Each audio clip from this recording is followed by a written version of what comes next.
Setting up week number 3 in the British Columbia Football Conference, and one of the matchups going down on Saturday, the Kamloops Broncos traveling to Nanaimo to take on the VI Raiders at Caledonia Park. And the head coach is joining me now, Curtis Vizza from the Raiders, and from the Broncos, Rob Ellis. And let's first review week 2 before we look ahead to week 3. And Rob, give me the breakdown on what you saw from your club in the loss to Langley.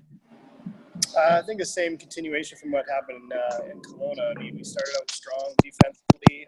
Offense, we struggled to move the ball and held in there until the first 10 of the half. And then the second half was just mistake after mistake after mistake. And you can't do that against any team in this league, much less the Langley Rams. So I'll take that on my shoulders. The coaches need to get together, and we've got to fine-tune some things and educate these kids better on how to do special teams especially. Coach Vizza, I know that special teams is something that your club is addressing as well moving into week number 3. What did you see in that, what was an entertaining, but obviously not the result you wanted that game against West Shore? Yeah, I know with that game there, the effort was there. Like, we were up at half, 23-10, got good momentum. Young team couldn't close out. Then Shane and the Rebels there just put together some fantastic play calling, caught us off guard. We had a special teams blunder that led us to them for a trip to the end zone, and that was Byron McKinnon running a fake punt. That's a stud group there. It's hard to contain that. Then they had 2 pick sixes. So my defense played great. Offense put up 30 points, but we got to find ways to close out. So special teams this week, we've brought on a new coach to help organize and coordinate that. So that's going to take a bit of weight off some other coaches. So we're going to correct and move forward. Rob, there were 2 points I wanted to touch on with you. And I was reading Kamloops this week and seeing some of the coverage and your comments after the game. First of all, the penalties. 120 plus penalty yards for your club. Let's start with that point there. What are some of your comments around what you saw with the officiating, with your players, with discipline? Where does that land for you? I'm not trying to get you fined, Coach, but this is a hot topic right now in week 3 in the BCFC. I've been doing this too long. I mean, I've coached 3 of the head coaches in this league. So having said that, I've learned my lesson about commenting on those things. But at the same time, I really think there needs to be some consistency in how games are officiated, and certain rules that have been brought in to protect players, which I completely agree with. But how they're utilized by refs on the field. At the same time, we've got to clean our ship up. There's been too many penalties on our behalf that shouldn't have been, just mental errors. And so again, that lands on our shoulders. And the other piece was the Rams up big, and they're running their goal line package with no time left on the clock to punch in a 0 time on the clock touchdown, and obviously a game that they had well in hand.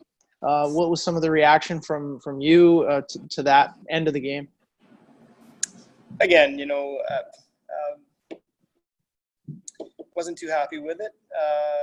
Understood maybe why, but again, that's not our style of football, and never will be my style of football. So let's just leave it at that. Okay, fair enough. Curtis, the one thing I wanted to address with you was I believe the leading rusher on your team right now is your quarterback, Jake LeBerge, and I expected him to be leading your team in some categories, not rushing. He came up a bit dinged up because of running the ball as well late in that game. What's happening with your quarterback? Do you want him running that much?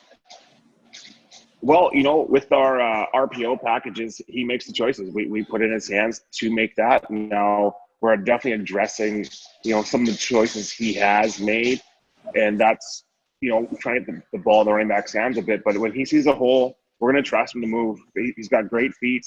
He made a lot of plays with his feet for us and kept the drives alive. So am I upset about it? No. I want him to give the ball up and let the boys run a little bit. I do. But that's something, again, I trust him. He's a great player. He's going to make great plays. And, if he would have scored on more, then we wouldn't be having this conversation. Yeah, fair enough. Rob, a tough road trip for your club, obviously. I would imagine you guys will probably do this all in one day. That's usually how that goes. How do you try and break this up, make this more manageable for your group, that long travel day, and then having to go right on the field and play the Raiders?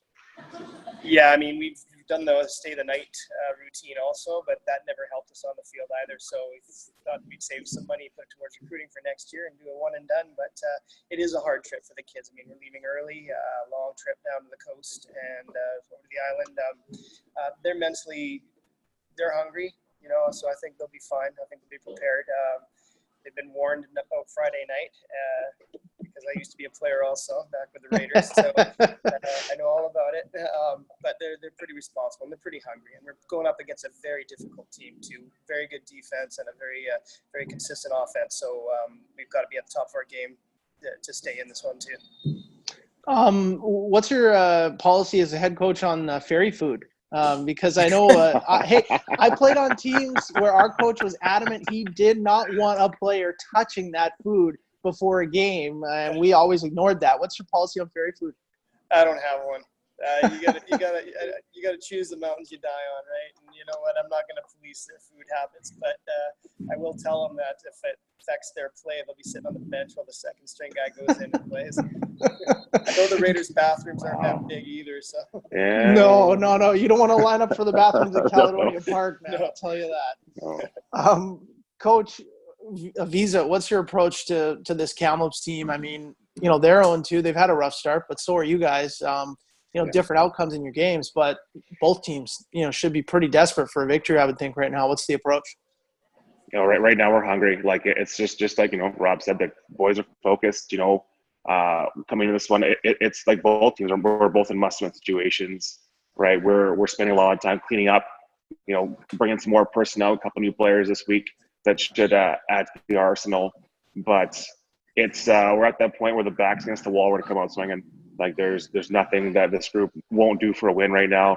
And the fact that we let 1 to 2 games slip out of our hands, we got to learn how to close. And this is something that we'll practice all week and see if we implement. Gentlemen, I appreciate your time. Best of luck to both of you. And, enjoy the week of preparation. Thanks. Thanks, Tom. Yeah, thanks, Dahmer. Thanks, Rob. Yeah, thanks. Take care. Yep.